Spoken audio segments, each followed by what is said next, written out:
career dominated by men, but one of the country's biggest airlines wants more women to fly its planes, and they're using a hull-borne aviator as their inspiration.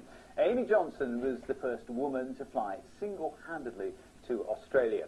A warning that this report from Kate Bradbrook contains some flash photography. 2, 1. Unveiling a plane named after a pioneer of aviation, Amy Johnson was the first woman to fly solo to Australia. Today, here at Luton Airport, ambitious plans were announced to enable more women to follow in her footsteps. Every single female captain in the world could fit into an A380, so that's not very many.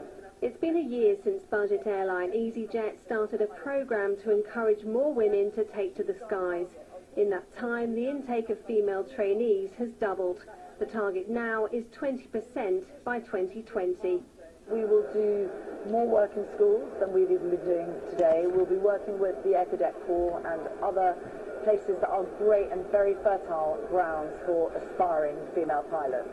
And that's the way we'll do it. But I actually think the barriers are coming down, because the more this becomes normal, the more role models there are, the easier it becomes for girls to say, I can do that. At just 26 years old, Kate McWilliams is one of the youngest ever female captains. She said it's all about changing perceptions. I think unfortunately the gender stereotypes are still there, and I think it comes from a very young age, you know, pink clothes for girls, blue clothes for boys, children seeing male pilots in the flight deck and thinking that women can't do it.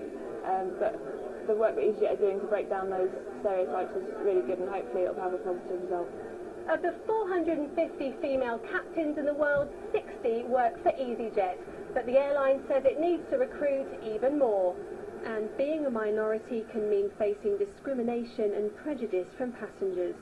In my 17-year career, I've had maybe one situation where someone has questioned it, and I've actually taken the time out to talk to her about it, and she has decided to fly with us.